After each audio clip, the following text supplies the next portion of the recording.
Hello friends, welcome back to my YouTube channel. और आज मैं डिस्कस करने वाली हूँ जो सीबीएसई बोर्ड की तरफ से सुपरिटेंडेंट एंड जूनियर असिस्टेंट की रिक्रूटमेंट का नोटिफिकेशन है। वहाँ पर आपको ये जानना है कि एग्ज़ाम जो होगा वो बाइलिंगुअल होगा, इंग्लिश में होगा, हिंदी में होगा। टाइपिंग जो है वो एग्ज़ाम्स के सेम डे ही होगी या फिर किसी और दिन होगी।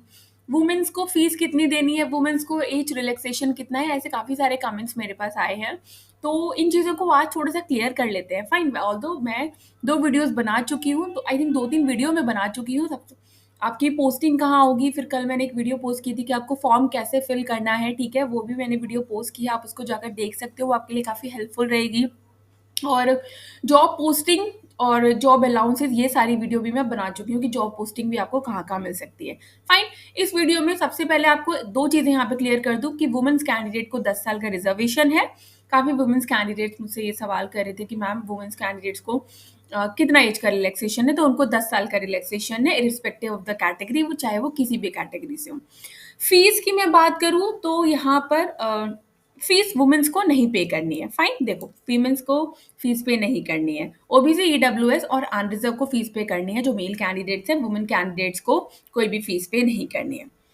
तीसरी चीज पे आ जाते हैं, एज की बात कर लें। 30 साल है सुपरिटेंडेंट के लिए, जूनियर असिस्टेंट के लिए 27 साल है। बाकी अगर आप रिजर्वेशन अवेल करते हैं तो रिजर्वेशन के अकॉर्डिंग आपके जो ईयर्स है वो बढ़ जाएंगे। जैसे एससी एसटी को 5, ओबीसी को 3 ईयर्स, एससी एसटी को 5 ईयर्स, पीडब्ल्यूडी को 10 ईयर्स, ठीक है? उसके अकॉर्डिंग सुपरिटेंडेंट में 2 टियर होंगे, टियर 1, टियर 2, और उसके बाद आपका कंप्यूटर का टाइपिंग टेस्ट होगा। जूनियर असिस्टेंट में सिर्फ एक ही टियर होगा, टियर 1, जिसके बाद जो है टाइपिंग का एग्जाम होगा। बात करें सिलेबस की, वो सारी चीजें यहाँ पर दे रखी हैं। सिलेबस यहाँ पे प्रॉपरली पूरा मेंशन्ड है।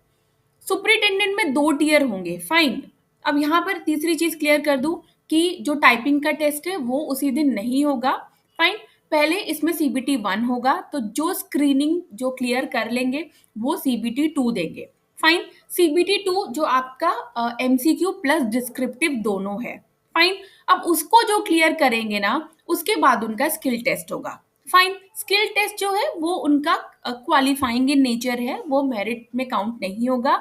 मेरिट लिस्ट जो बनेगी आपकी वो सीबीटी 2 के अकॉर्डिंग यहाँ पर बनेगी। यहाँ पर आप देख सकते हो टियर 1 एग्जाम्स कैंडिडेट का 1:2 की रेशियो में बुलाएंगे, then shall be allowed to appear in tier 2 return examination and on the basis of the performance in tier 2 descriptive, tier 2 return descriptive, the candidate will be called for the skill test। तो आप ही समझाओ, आप ही मुझे बताओ कि जिस दिन descriptive होगा उस दिन आपका टाइपिंग का टेस्ट कैसे हो सकता है। फाइन, क्योंकि इतने सारे कैंडिडेट होंगे जो टियर 2 में सिलेक्ट हुए होंगे, तो टियर 1 में जो सिलेक्ट हुए होंगे, तो टियर 2 में जो कैंडिडेट क्वालिफाई कर पाएंगे, उनका जो रिटर्न टेस्ट है, डिस्क्रिप्टिव टेस्ट है, सिर्फ उनको ही स्किल टेस्ट के लिए बुलाया जाएगा। That is in the ratio of 1:5। एक वैकेंसी पे 5 कैंडिडेट्स होंगे।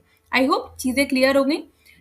सिलेबस प्रॉपरली मेंशन्ड है, कुछ भी और पढ़ने की आपको आई थिंक मुझे लगता नहीं ज़रूरत होगी, क्योंकि यहाँ पे पूरा मेंशन किया है मार्क्स कितने हैं और कितनी हिंदी कितनी इंग्लिश। और पेपर बाइलिंगुअल होगा, इंग्लिश हिंदी दोनों में ही होगा, एक्सेप्ट इंग्लिश जो लैंग्वेज है, इंग्लिश लैंग्वेज वो तो ऑब्वियस सी बात है इंग्लिश में ही होगी।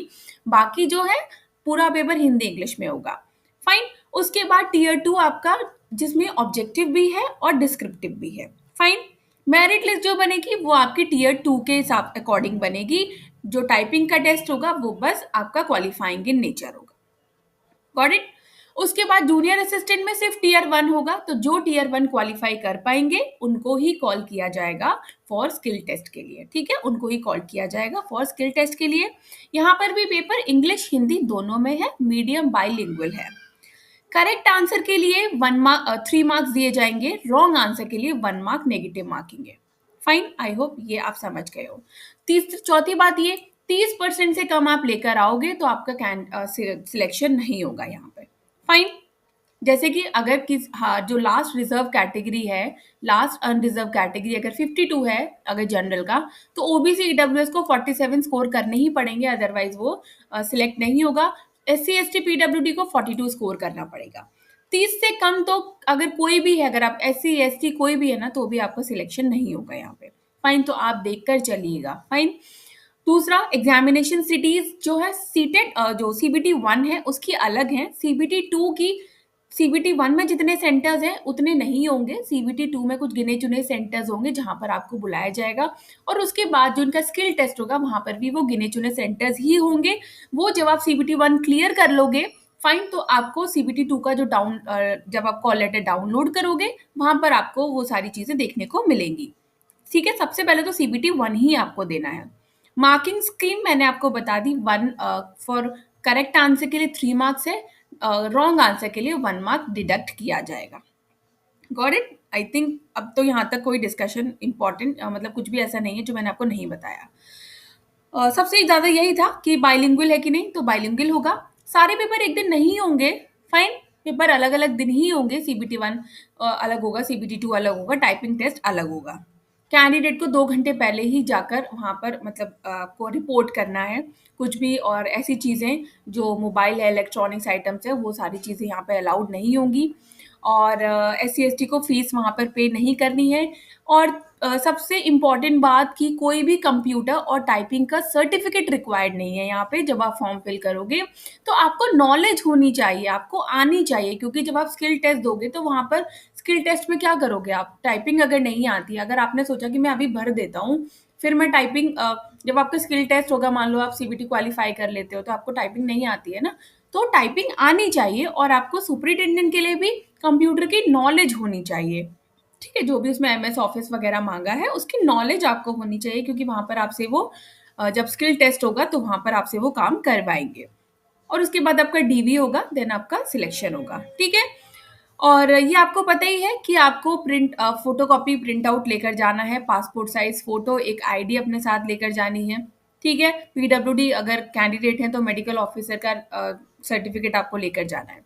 सो ये सारी चीज़ें मैं आपको यहाँ पर क्लियर करना चाहती थी। बाकी जॉब पोस्टिंग कहाँ होगी, पोस्ट का जो वर्क एक्सपीरियंस है वो मतलब लाइक आपको क्या वर्क करना पड़ेगा, क्या अलाउंसेस होंगे, वो सारी डिटेल्स मैं इससे पहले वीडियो में भी बना चुकी हूँ। सिलेबस सारा सब कुछ डिटेल्ड एवरीथिंग जो है वो आपके नोटिफिकेशन में मेंशन्ड है।